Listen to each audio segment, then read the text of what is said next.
നമ്മൾ തൊട്ട് മുമ്പ് അപ്ലോഡ് ചെയ്ത വീഡിയോ എന്ന് പറയുന്നത് ഈ കാണുന്ന ആദ്യത്തെ ട്രെയിലെ വാട്ടർ ചേഞ്ച് ആയിരുന്നു. അതിനകത്ത് കൂലി ലോച്ച് എന്ന് പറയുന്ന മത്സ്യങ്ങളാണ് കിടക്കുന്നത്. അപ്പോൾ ആ വീഡിയോ നമ്മൾ ഓൾറെഡി അപ്ലോഡ് ചെയ്തിട്ടുണ്ട്. നമ്മുടെ ചാനൽ ചെക്ക് ചെയ്ത് നിങ്ങൾക്ക് കാണാം. ഈ ഒരു വീഡിയോ എന്ന് പറഞ്ഞു കഴിഞ്ഞാൽ ബാക്കിയുള്ള 3 ട്രേകളിലെ വാട്ടർ ചേഞ്ച് ആണ്. ആദ്യത്തെ 2 ട്രേകളിൽ കിടക്കുന്നത് നമ്മുടെ ആൽബിനോ ഫുൾ റെഡ് ഗപ്പികളുടെ കുഞ്ഞുങ്ങളാണ്. ഈ കാണുന്ന അക്വേറിയത്തിലെ 2 അഡൾട്ട് ആൽബിനോ ഫുൾ റെഡ് ഗപ്പികൾ കിടക്കുന്നുണ്ട്, ഒരു മെയിലും ഫീമെയിലും. അവർ ബ്രീഡായപ്പോൾ ഇറങ്ങിയ കുഞ്ഞുങ്ങളാണ്. നമുക്ക് ഏകദേശം ഒരു 8 എണ്ണത്തിനാണ് കിട്ടിയത് അതിൽ നിന്ന്. അപ്പോൾ നമ്മൾ 2 ട്രേകളിലായിട്ട് ഡിവൈഡ് ചെയ്തിട്ടു സൈസ് അനുസരിച്ച്. ആദ്യത്തെ ട്രേയിൽ കുറച്ച് വലുപ്പം കൂടിയ കുഞ്ഞുങ്ങളും രണ്ടാമത്തെ ട്രേയിൽ നമ്മൾ കുറച്ച് വലുപ്പം കുറഞ്ഞ കുഞ്ഞുങ്ങളെയാണ് ഇട്ടിട്ടുള്ളത്. ടോട്ടൽ ഒരു 8 എണ്ണമാണ് ഉള്ളത്. ഏറ്റവും ലാസ്റ്റ് ട്രേയിൽ കിടക്കുന്നത് പ്ലാറ്റികളുടെ കുഞ്ഞുങ്ങളാണ്. സെയിം അക്വേറിയത്തിൽ തന്നെ ആദ്യം കാണുന്ന അക്വേറിയത്തിൽ കുറച്ച് പ്ലാറ്റുകൾ കിടക്കുന്നുണ്ടായിരുന്നു. അപ്പോൾ അതിൽ നിന്ന് നമ്മൾ കിട്ടിയ കുഞ്ഞുങ്ങളെയാണ് ഏറ്റവും അവസാനത്തെ ട്രേയിൽ നമ്മൾ ഇട്ടിട്ടുള്ളത്. അപ്പോൾ ഇവരുടെ വാട്ടർ ചേഞ്ച് നമ്മളിന്ന് ചെയ്യാൻ പോവുകയാണ്. ഈ സമയത്ത് നമ്മൾ ഇവരെ എല്ലാവരും പിടിച്ച് ഒരു ചെറിയ കണ്ടെയ്നറിൽ, ട്രാൻസ്പെറൻറ്റ് കണ്ടെയ്നറിട്ട് ക്ലിയർ ആയിട്ട് നിങ്ങളെ കാണിക്കാം. കണ്ടില്ലേ, ഇതിൻ്റെ അടിയിലൊക്കെ അഴുക്ക് അടിഞ്ഞു കൂടിയിട്ടുണ്ട്. അപ്പോൾ നമ്മൾ ഇനിയും ഡിലേ ആവുകയാണെന്നുണ്ടെങ്കിൽ ചിലപ്പോൾ ഫംഗസ് പോലുള്ള അസുഖങ്ങളൊക്കെ വരാൻ സാധ്യതയുണ്ട്. നമ്മൾ മറ്റ് മീനുകളുടെ വാട്ടർ ചേഞ്ചും കാര്യങ്ങളൊക്കെ ഫോക്കസ് ചെയ്യുന്ന സമയത്ത്, ഉദാഹരണത്തിന് giant gourami, albino catfish, spotted catfish, അപ്പോൾ അത്തരം മീനുകളുടെയൊക്കെ വാട്ടർ ചേഞ്ചിൽ നമ്മൾ ഫോക്കസ് ചെയ്യുന്ന സമയത്ത് ചില സമയത്ത് ഈ ട്രേകളിലെ വാട്ടർ ചേഞ്ചിനൊക്കെ നമ്മൾ ഡിലേ വരാറുണ്ട്, അല്ലെങ്കിൽ ശ്രദ്ധിക്കാതെ പോകാറുണ്ട്. അപ്പോഴാണ് പണി കിട്ടുന്നത്. അപ്പോൾ അതുകൊണ്ടാണ് നമ്മൾ പെട്ടെന്ന് തന്നെ വന്നൊരു വാട്ടർ ചേഞ്ച് കൊടുക്കാമെന്ന് വിചാരിച്ചത്. ഈ കാണുന്ന ചെറിയ കണ്ടെയ്നറുകൾ കണ്ടില്ലേ, ഇത് നമ്മൾ ഈ 3 ട്രേകളിലെ മീനുകളെയും സെപ്പറേറ്റ് ഇട്ട് നിങ്ങളെ കാണിക്കാൻ വേണ്ടിയിട്ട് നമ്മൾ ജസ്റ്റ് വെള്ളം നിറച്ച് വെച്ചതാണ്. എല്ലാ ദിവസവും രാത്രി സമയങ്ങളിൽ മഴ പെയ്യുന്നുണ്ട്. രാവിലെ ആകുമ്പോൾ കുറച്ച് വെയിൽ കാര്യങ്ങളൊക്കെ വരുന്നുണ്ട്. അപ്പോൾ നമ്മൾ രാവിലെ തന്നെ ഒന്ന് ഷൂട്ട് ചെയ്യാമെന്ന് വിചാരിച്ചു. കാരണം വൈകിട്ട് ചില സമയങ്ങളിൽ മഴ വരുന്ന സമയത്ത് ആകെ ഇരുട്ട് കൂടി നിൽക്കാറുണ്ട്. അപ്പോൾ നമുക്ക് പ്രോപ്പറായിട്ട് ലൈറ്റും കാര്യങ്ങളൊന്നും കിട്ടില്ല. ഇന്ന് അത്യാവശ്യം ലൈറ്റ് കാര്യങ്ങളൊക്കെ ഉണ്ട്. അതുകൊണ്ടാണ് ഇന്ന് നമ്മൾ പെട്ടെന്ന് തന്നെ ചെയ്യാമെന്ന് വിചാരിച്ചത്. അപ്പോൾ ഈ കാണുന്ന 3 ട്രേകളിലെ വെള്ളം നമ്മൾ മാറ്റിയിട്ടുണ്ട്. അഴുക്ക് വെള്ളം മൊത്തം നമ്മൾ കളഞ്ഞു, അടിഭാഗം അത്യാവശ്യം ക്ലീൻ ചെയ്തിട്ടുണ്ട്. എന്നിട്ട് നമ്മൾ ഫ്രഷ് വെള്ളം നിറച്ചിട്ടുണ്ട്. ഇതിലുള്ള മീനുകളെല്ലാം നമ്മൾ ഈ കാണുന്ന ചെറിയ കണ്ടെയ്നറുകളിലേക്ക് മാറ്റിയിട്ടുണ്ട്. നിങ്ങൾക്ക് എല്ലാവർക്കും അറിയാം, കുറച്ച് ദിവസങ്ങളായിട്ട് മഴ വരുന്നുണ്ട്. ഈ മഴയ്ക്ക് തൊട്ട് മുമ്പ് നല്ല ചൂടായിരുന്നു. ആ സമയത്ത് ഈ ട്രേകളിലെ വെള്ളമെല്ലാം അത്യാവശ്യം നല്ല രീതിയിൽ വറ്റി കുറയാറുണ്ടായിരുന്നു. നമ്മൾ എന്നിട്ട് ഇടയ്ക്കിടയ്ക്ക് വന്ന് ടോപ്പപ്പ് ചെയ്ത് കൊടുക്കുകയാണ് ചെയ്യാറുള്ളത്. അപ്പോൾ എന്തായാലും നമ്മൾ ഈ പിടിച്ചിട്ട മീനുകളെ നമുക്കൊന്ന് ചെക്ക് ചെയ്ത് നോക്കാം. അത്യാവശ്യം വലുപ്പം കാര്യങ്ങളൊക്കെ ആയിട്ടുണ്ട്. നമ്മുടെ ഈ ആൽബിനോ ഫുൾ റെഡ് ഗപ്പികൾ പെട്ടെന്നാണ് ഗ്രോത്തും കാര്യങ്ങളെല്ലാം വെച്ചത്. കാരണം അധികം എണ്ണത്തിലില്ലാത്തത് കൊണ്ട്, പിന്നെ ഒരു ട്രേയിൽ ജസ്റ്റ് 4 എണ്ണമാണ് നമ്മൾ ഇട്ടിട്ടുണ്ടായിരുന്നത്. അതുകൊണ്ട് അത്യാവശ്യം അവർക്ക് കിടന്ന് നടക്കാനുള്ള സ്പേസ് ആ ട്രേകളിൽ ഉണ്ടായിരുന്നു. അതുകൊണ്ട് പെട്ടെന്നാണ് അവർ വലുതായത്. കണ്ടില്ലേ, ഈ കൈ കാണുന്നതിൽ ചിലത് വലുതും ഒരെണ്ണം ചെറുതൊക്കെ ഉണ്ട്. ഇപ്പോൾ നമ്മൾ ട്രേകളിലേക്ക് ഇനി തിരിച്ചിടുന്ന സമയത്ത് നമ്മൾ ഇതിനകത്ത് ഒരേ സൈസുള്ള എല്ലാത്തിനെയും നമ്മൾ ഒരു ട്രേയിലും, പിന്നെ ചെറിയ സൈസുള്ളതിനെ വേറൊരു ട്രേയിലേക്ക് ആയിരിക്കും ഇടുന്നത്. നമ്മൾ അങ്ങനെയാണ് തുടക്കത്തിൽ ഇട്ടത്. പക്ഷേ വലുതായി വന്നപ്പോൾ കണ്ടില്ലേ, ചിലതിന് സൈസ് കുറവുണ്ട്. അപ്പോൾ നമ്മളിപ്പോൾ ഇനി തിരിച്ചിടുമ്പോൾ സൈസ് നോക്കിയിട്ട് തന്നെയായിരിക്കും ഇനി തിരിച്ച് നമ്മൾ ഇടുന്നത്. അപ്പോൾ ഇതിനകത്ത് എനിക്ക് തോന്നുന്നു ആ കളർ കൂടിയത് മെയിലാണെന്ന് തോന്നുന്നു, കളർ കുറഞ്ഞത് ഫീമെയിൽ ആവാനാണ് സാധ്യത.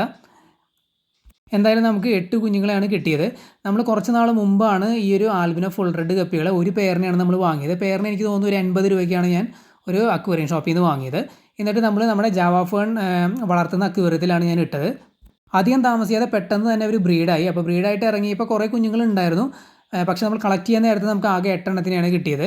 എനിക്ക് തോന്നുന്നു കുറച്ച് നമ്മൾ ഡിലേ ആയിട്ടുണ്ടായിരുന്നു. കാരണം ഇവരെ മാറ്റിയിടാനൊന്നും സ്പേസ് ആ സമയത്ത് ഇല്ലാത്തത് കൊണ്ട് എനിക്ക് തോന്നുന്നു കുറച്ച് കുഞ്ഞുങ്ങളൊക്കെ നമുക്ക് നഷ്ടപ്പെട്ടിട്ടുണ്ട്. എങ്കിലും ആ ഒരു അക്വേറിയത്തിനകത്ത് നിറച്ച് ജാവ ഫേൺ തിങ്ങി നിറഞ്ഞ് നിൽക്കുന്നത് കൊണ്ട് കുറേ കുഞ്ഞുങ്ങൾക്കൊക്കെ രക്ഷപ്പെട്ട് നിൽക്കാനായിട്ടുള്ള ഒരു ഹൈഡിങ് സ്പോട്ട് കാര്യങ്ങളെല്ലാം കിട്ടി. ഇപ്പോഴും അതിനകത്ത് നമ്മുടെ അഡൾട്ട് ഗപ്പികൾ മെയിലും ഫീമെയിലും കിടക്കുന്നുണ്ട്.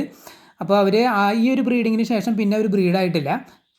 കാരണം ചൂടുകാലം ആയതുകൊണ്ട് തന്നെ നല്ല രീതിയിൽ ആൽഗയൊക്കെ ഫോം ചെയ്തിട്ടുണ്ടായിരുന്നു. പിന്നെ നമ്മൾ വാട്ടർ ചേഞ്ച് ഒക്കെ കൊടുക്കാനായിട്ട് കുറച്ച് ഡിലേ ആയി. ഈ അടുത്താണ് നമ്മളൊരു വാട്ടർ ചേഞ്ച് ചെയ്തത്. കാരണം വാട്ടർ ചേഞ്ച് ഒക്കെ ഈ ചൂടുകാലത്ത് ചെയ്യാതിരുന്ന് കഴിഞ്ഞ് കഴിഞ്ഞാൽ ആൽഗെ പെട്ടെന്ന് തന്നെ സ്പ്രെഡാവും, നന്നായിട്ട് സ്പ്രെഡാവും. അപ്പോൾ നമ്മൾ ഈ അടുത്താണ് ഒരു വാട്ടർ ചേഞ്ച് കൊടുത്തത്. അപ്പോൾ അതിനുശേഷം ആൽഗെ ഗ്രോത്ത് കുറച്ച് സ്റ്റോപ്പ് ആയിട്ടുണ്ട്. അവർ കിടക്കുന്ന ആ ഒരു അക്വേറിയത്തിൽ നമ്മൾ വാട്ടർ ചേഞ്ച് കൊടുക്കാനൊക്കെ കുറച്ച് ഡിലേ ആയതുകൊണ്ടായിരിക്കും ചിലപ്പോൾ അവർ പിന്നീട് ബ്രീഡാവാതിരുന്നത്. എന്തായാലും നമുക്ക് നോക്കാം. ഇത്തരത്തിൽ നമ്മൾ ജാവ ഫേണൊക്കെ വളർത്തുന്ന ആ ഒരു അക്വേറിയം ഉണ്ടല്ലോ, അതിനകത്ത് നമ്മൾ എയറേഷൻ ഫിൽട്രേഷൻ ഒന്നും കൊടുക്കുന്നില്ല.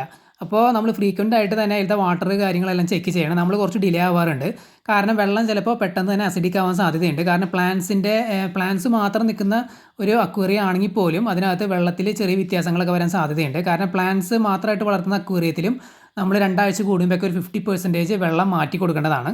നമ്മൾ കുറച്ച് നാളായിട്ട് അങ്ങനെ വാട്ടർ ചേഞ്ച് ഒന്നും ചെയ്യാറില്ല. അപ്പോൾ എന്തായാലും നമ്മൾ ഇവിടുന്ന് അങ്ങോട്ട് പ്രോപ്പറായിട്ട് തന്നെ ശ്രദ്ധിക്കുന്നുണ്ട്. പിന്നെ ഈ കുഞ്ഞുങ്ങൾക്ക് നമ്മൾ ഫീഡ് ചെയ്യുന്നത് സാധാരണ പെല്ലറ്റ് ഫുഡ് തന്നെയാണ്. നമ്മുടെ ബീറ്റ ഫിഷിനെ കൊടുക്കുന്ന ചെറിയ പെല്ലറ്റ് തന്നെയാണ് നമ്മൾ ഫീഡ് ചെയ്യുന്നത്. അത് കൊടുത്തിട്ട് തന്നെയാണ് നമ്മുടെ ഈ ഒരു ആൽബിനോ ഫുൾ റെഡ് ഗപ്പികളൊക്കെ ഈ ഒരു സൈസിലേക്ക് വന്നത്. പിന്നെ നമ്മൾ ആവശ്യത്തിന് മാത്രമേ ഫീഡ് ചെയ്യാറുള്ളൂ, ഓവർ ഫീഡിംഗ് ഒന്നും കൊടുക്കാറില്ല. കാരണം എന്തുകൊണ്ടാണെന്ന് വെച്ച് കഴിഞ്ഞാൽ ഈ ട്രേകളിൽ ഇങ്ങനെ ഓവർ ഫീഡൊക്കെ വന്നു കഴിഞ്ഞ് കഴിഞ്ഞാൽ പെട്ടെന്ന് തന്നെ ഫംഗസ് ഫോം ചെയ്യാനുള്ള സാധ്യതയുണ്ട്. അതുകൊണ്ട് ആവശ്യത്തിനുള്ള പെല്ലറ്റ് മാത്രമാണ് നമ്മൾ കൊടുക്കുന്നത്. പിന്നെ നമ്മൾ എല്ലാ ദിവസവും ഫീഡ് ചെയ്യാറില്ല, ഓരോ ദിവസം ഇടവിട്ടാണ് ഫീഡ് ചെയ്യുന്നത്. അത് ഈ ഒരു റീസൺ കൊണ്ട് തന്നെയാണ്. അതായത് നമ്മളിപ്പോൾ ഇന്ന് കൊടുക്കുന്ന ഫുഡ് ഏതെങ്കിലും കാരണവശാൽ അവർ കുറച്ച് കഴിക്കാതെയൊക്കെ താഴെ ഇട്ട് കഴിഞ്ഞ് കഴിഞ്ഞാൽ നമ്മൾ നാളെ അവർക്ക് ഫുഡ് കൊടുക്കാതിരുന്ന് കഴിഞ്ഞ് കഴിഞ്ഞാൽ അതൊക്കെ അവർ കൊത്തി കഴിച്ചോളും. അപ്പോൾ ഒട്ടുമുക്ക വേസ്റ്റ് കാര്യങ്ങളൊന്നും ഈ ഫുഡിൻ്റെ വേസ്റ്റൊന്നും അതിനകത്ത് ഉണ്ടാവില്ല. അപ്പോൾ അത്യാവശ്യം വെള്ളം ക്ലീൻ ആയിട്ട് അങ്ങ് കിടന്നോളും. പിന്നെ ഇത് ടെറസിൻ്റെ മുകളിലാണ്, സൈഡിൽ നിന്ന് ലൈറ്റൊക്കെ അടിക്കുന്നുണ്ട്, ചെറിയ രീതിയിൽ ആൽഗയൊക്കെ ഫോം ചെയ്യുന്നുണ്ട് ഈ ട്രേകളിൽ. അതുകൊണ്ട് തന്നെ നാച്ചുറലായിട്ട് ചെറിയ ഫിൽട്രേഷനും കാര്യങ്ങളൊക്കെ അതിനകത്ത് നടക്കും. പിന്നെ നമ്മൾ നേരത്തെ പറഞ്ഞ പോലെ ട്രേകളിലൊന്നും നമ്മൾ എയറേഷൻ, ഫിൽട്രേഷൻ ഇത്തരം പരിപാടികളൊന്നും കൊടുക്കുന്നില്ല, വാട്ടർ ചേഞ്ച് മാത്രമാണ് ചെയ്യുന്നത്. ഈ ചൂട് കാലത്ത് നമ്മൾ പെട്ടെന്ന് ഒരു വാട്ടർ ചേഞ്ചിനൊക്കെ വരുന്ന സമയത്ത് ഫേസ് ചെയ്യുന്ന ഒരു ഏറ്റവും വലിയ പ്രോബ്ലം എന്താണെന്ന് വെച്ച് കഴിഞ്ഞാൽ ഈ പൈപ്പ് തുറക്കുന്ന സമയത്ത് വരുന്നത് ചൂടുവെള്ളമാണ്. ഈ ചൂടുവെള്ളം മാറി ഒന്ന് തണുപ്പായി വരണമെന്നുണ്ടെങ്കിൽ നമ്മൾ കുറച്ച് നേരം വെള്ളം പുറത്തേക്ക് കളയണം. അല്ലെങ്കിൽ ഒരു ബക്കറ്റിലൊക്കെ നമ്മൾ പിടിച്ച് വെക്കേണ്ടി വരും. കുറച്ച് നേരം ഇതുപോലെ വെള്ളം പുറത്തേക്ക് കളഞ്ഞാൽ മാത്രമാണ് പിന്നീട് തണുത്ത വെള്ളം വരുന്നത്. ഏതെങ്കിലും കാരണവശാൽ നമ്മളിത് ശ്രദ്ധിക്കാതെ നേരിട്ടങ്ങ് തുറന്ന് വെള്ളമൊന്നും ചെക്ക് ചെയ്യാതെ, കാരണം ചൂടുവെള്ളമാണ് വരുന്നത്, പിന്നെ മീനുകൾ അതൊക്കെ ഇടുന്ന സമയത്ത് മീനുകളെല്ലാം ചത്തുപോകാൻ സാധ്യതയുണ്ട്. അതുകൊണ്ട് അത് എപ്പോഴും നമുക്ക് ശ്രദ്ധിക്കേണ്ടി വരാറുണ്ട് ഈ ഒരു ചൂടുകാലത്ത് നമ്മൾ വാട്ടർ ചേഞ്ചിന് നേരത്തെ ടാപ്പ് തുറക്കുന്ന സമയത്ത്. അപ്പോൾ എന്തായാലും ഈ മീനുകളെ നമുക്ക് തിരിച്ച് ട്രേകളിലേക്ക് തന്നെ വിടാം. അപ്പോൾ ഞാൻ നേരത്തെ പറഞ്ഞതുപോലെ ഒരേ സൈസ് ഉള്ളതിനെയാണ് നമ്മൾ ഒരു ട്രേയിൽ ഇടുന്നത്. അപ്പോൾ ഈ കാണുന്ന ഒരെണ്ണം കണ്ടില്ലേ, 3 ഒരേ സൈസാണ്, അപ്പോൾ അതിലേക്ക് ഇട്ടു. പിന്നെ ഒരെണ്ണം ചെറുതാണ്, നമുക്ക് അപ്പുറത്തെ ട്രേയിലേക്ക് ഇടാം. അതുപോലെ തന്നെ അടുത്ത കണ്ടെയ്നർ കൊണ്ടുവരുമ്പോഴും സെയിം സംഭവം തന്നെ നമുക്ക് ചെയ്യാം. ഒരേ സൈസ് ഉള്ളതിനെ വലിപ്പം കൂടിയതിന് ആദ്യത്തെ ട്രേയിലും വലിപ്പം കുറഞ്ഞതിന് രണ്ടാമത്തെ ട്രേയിലേക്കും ഇറക്കി വിടാം. പിന്നെ ഈ ട്രേയിൻ്റെ സൈഡിലൊക്കെ നിങ്ങൾ കണ്ടില്ലേ ഒരു ബ്ലാക്ക് കളറിൽ വരുന്നത്, ബ്ലാക്ക് കളറല്ല ശരിക്കും, അത് ആൽഗയാണ്. ആൽഗ കുറച്ച് ഡാർക്ക് കളറിലേക്ക് പോകുന്നതാണ്.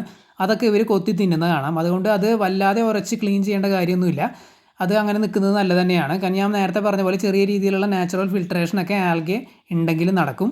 പിന്നെ അവരത് കൊത്തി തീറ്റയായിട്ട് കഴിക്കുകയും ചെയ്യാറുണ്ട്. മെയിനായിട്ട് ശ്രദ്ധിക്കേണ്ട ഒരു കാര്യം എന്ന് പറയുന്നത് ഓവർ ഫീഡ് ചെയ്യാതിരിക്കുക എന്നുള്ളത് തന്നെയാണ്. അത് വലിയ എക്സ്പേർട്ടുകളായിട്ടുള്ള ഫിഷ് കീപ്പേഴ്സും പറയുന്ന ഒരു കാര്യമാണ്. ഒരു കാരണവശാലും നമ്മൾ മീനുകൾക്ക് ഓവർ ഫീഡ് ചെയ്യാനായിട്ട് പാടില്ല. ഏതെങ്കിലും രീതിയിൽ അത് ഓവർ ഫീഡ് ആയി എന്ന് നമുക്ക് തോന്നിക്കഴിഞ്ഞ് കഴിഞ്ഞാൽ നമ്മളൊരു നെറ്റോ കാര്യങ്ങളോ കൊണ്ടുവന്നിട്ട് അതിനകത്ത് ഓവറായി കിടക്കുന്ന പെല്ലറ്റോ കാര്യങ്ങളോ ഉണ്ടെങ്കിൽ അത് അപ്പം തന്നെ എടുത്ത് മാറ്റേണ്ടതാണ്. ഇനി അത് വെള്ളത്തിലേക്ക് താഴ്ന്നു പോയിട്ടുണ്ട്, താഴത്താണ് കിടക്കുന്നതെങ്കിൽ, അടിത്തട്ടിലാണ് കിടക്കുന്നതെങ്കിൽ ഒരു സൈഫോൺ ഉപയോഗിച്ചിട്ട് പെട്ടെന്ന് തന്നെ അത് വലിച്ച് കളയുക. അങ്ങനെയുള്ള കാര്യങ്ങൾ പെട്ടെന്ന് തന്നെ ചെയ്യാനായിട്ട് നോക്കുക. അത് വെള്ളത്തിൽ കിടന്നു കഴിഞ്ഞ് കഴിഞ്ഞാൽ അത് വെള്ളം മോശമാവാനും പിന്നെ മറ്റ് അസുഖങ്ങൾക്കൊക്കെ കാരണമാവാൻ സാധ്യതയുണ്ട്. അതുപോലെ തന്നെ നമ്മളെ ടാങ്കുകളാണെങ്കിലും ഇതുപോലെ ട്രേകളാണെന്നുണ്ടെങ്കിലും അത്യാവശ്യം ലൈറ്റ്, ഹീറ്റ്, എയർ സർക്കുലേഷൻ കിട്ടുന്ന ഒരു സ്പേസിൽ വെക്കുന്നതാണ് നല്ലത്. അതായത് ഡയറക്റ്റ് അടിക്കാതെ ഇൻഡയറക്റ്റ് ആയിട്ട് കിട്ടുന്ന രീതിയിൽ. ഇപ്പോൾ ഇവിടെ കണ്ടില്ല, അത്യാവശ്യം നല്ല ലൈറ്റ് ഉണ്ട്, എന്നാൽ ഡയറക്റ്റ് അടിക്കുന്നുണ്ടോ എന്ന് ചോദിച്ചാൽ ഡയറക്റ്റ് അടിക്കുന്നില്ല. കാരണം ഇതിരിക്കുന്നത് ടെറസിൻ്റെ അടിയിലാണ്, ടെറസിൻ്റെ മുകളിലാണ്, ടെറസിൻ്റെ അടിഭാഗത്താണ് ഇരിക്കുന്നത്.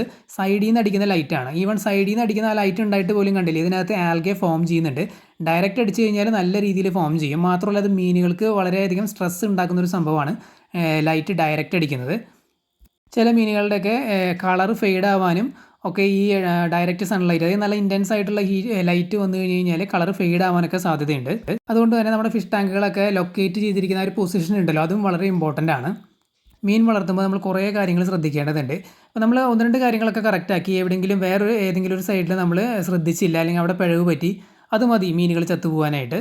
പിന്നെ നമ്മൾ മെയിനായിട്ട് ഈ ഗപ്പികളെയും പ്ലാറ്റികളെയും വാങ്ങാനുള്ള കാരണം തന്നെ നമ്മുടെ ജാവാഫേൺ അക്വേറിയാണ്. ജാവാഫേണുകൾ വളർത്തുന്ന ആ ഒരു അക്വേറിയത്തിൽ ആ ചെടികൾ വളരാൻ വേണ്ടിയിട്ടാണ് നമ്മൾ മെയിനായിട്ട് ഇവരെ വാങ്ങിയത്. അപ്പോൾ ഇവരുടെ ഒരു അഡ്വാൻറ്റേജ് എന്താണെന്ന് വെച്ച് കഴിഞ്ഞാൽ ചെടികൾ വളരുകയും ചെയ്യും ഇവരുടെ വേസ്റ്റ് ഉപയോഗിച്ചിട്ട്. അതേസമയം ഇവർ പ്രസവിക്കുന്ന മീനുകളായതുകൊണ്ട് തന്നെ നല്ല രീതിയിൽ ബ്രീഡാവും ചെയ്യും. നമുക്ക് വേറെ മീനുകളെ ഇടാം, സീബ്ര പോലുള്ള മീനുകളൊക്കെ വാങ്ങിയിടായിരുന്നു. പക്ഷേ സീബ്ര പോലുള്ള മീനുകൾ നമുക്കറിയാം അവർ മുട്ടയിടുകയാണ് ചെയ്യുക. അത് സെപ്പറേറ്റ് മാറ്റിയിട്ടൊക്കെ നമ്മൾ മുട്ട വിരിയിക്കാനൊക്കെ നിൽക്കണം. ഇതാകുമ്പോൾ ഈസി ആയിട്ട് ഇവർ പ്രസവിക്കുന്ന മീനുകളാണ്. അപ്പോൾ അതിനകത്ത് കിടന്ന് നാച്ചുറലായിട്ട് ആ ചെടികളുടെ ഇടയിൽ ഇവർ ബ്രീഡായി അവരിങ്ങനെ മൾട്ടിപ്ലൈ ആയിക്കോളും. അപ്പോൾ അത്തരത്തിൽ ചെടികളൊക്കെ നമുക്ക് വളർത്താനും പറ്റും, മീനുകൾ നാച്ചുറലായിട്ട് അതിൽ കിടന്ന് ബ്രീഡാവുകയും ചെയ്തോളും. അപ്പോൾ ഇത്തരം ആവശ്യങ്ങൾക്ക് നല്ല സ്യൂട്ടബിളായിട്ട് നമുക്ക് തോന്നി ഇതുപോലുള്ള ഗപ്പി, പ്ലാറ്റി വെറൈറ്റിയിൽ പെട്ട മീനുകൾ. നമ്മുടെ 2 അക്വേറിയങ്ങളിൽ എടുക്കുന്ന ജാവാഫൺ ചെടികളെ കുറച്ച് നാൾ മുമ്പ് ഞാൻ കാണിച്ചിട്ടുണ്ടായിരുന്നു വീഡിയോയിൽ. നല്ല രീതിയിൽ അവർ മൾട്ടിപ്ലൈ ആകുന്നുണ്ട്, നാച്ചുറലായിട്ട് റീപ്രൊഡക്ഷനൊക്കെ നടക്കുന്നുണ്ട്. നമ്മൾ ആർട്ടിഫിഷ്യൽ റീപ്രൊഡക്ഷനും ചെയ്യാറുണ്ടായിരുന്നു, നമ്മുടെ മറ്റേ സെക്ഷൽ റീപ്രൊഡക്ഷൻ, അത് കട്ട് ചെയ്ത് വയ്ക്കുന്ന പരിപാടി, പ്രൊപ്പഗേറ്റ് ചെയ്ത് വയ്ക്കുന്ന പരിപാടി, അതും നമ്മൾ ചെയ്തിട്ടുണ്ടായിരുന്നു. ആ ചെടിയിൽ അതെല്ലാം സക്സസ്ഫുൾ ആയിട്ടുണ്ടായിരുന്നു. അപ്പോൾ നിങ്ങൾക്ക് എന്തെങ്കിലും ഡൗട്ട് ഉണ്ടെങ്കിൽ കമൻറ്റ് ചെയ്ത് ചോദിക്കുക, നമ്മൾ തീർച്ചയായിട്ടും റിപ്ലൈ തരുന്നതായിരിക്കും. അതുപോലെ നമ്മുടെ ചാനൽ ഇതുവരെ സബ്സ്ക്രൈബ് ചെയ്യാത്തവരാണെന്നുണ്ടെങ്കിൽ സബ്സ്ക്രൈബ് ചെയ്യുക. അതുപോലെ ഈ ഒരു വീഡിയോ ഇഷ്ടപ്പെടുകയാണെന്നുണ്ടെങ്കിൽ ലൈക്ക് ചെയ്യുക. അപ്പോൾ നമ്മുടെ വീഡിയോ ഇവിടെ അവസാനിക്കുകയാണ്. വീഡിയോ എല്ലാവർക്കും ഇഷ്ടപ്പെട്ടു എന്ന് വിചാരിക്കുന്നു. പുതിയൊരു വീഡിയോ ആയിട്ട് നമുക്ക് വീണ്ടും കാണാം.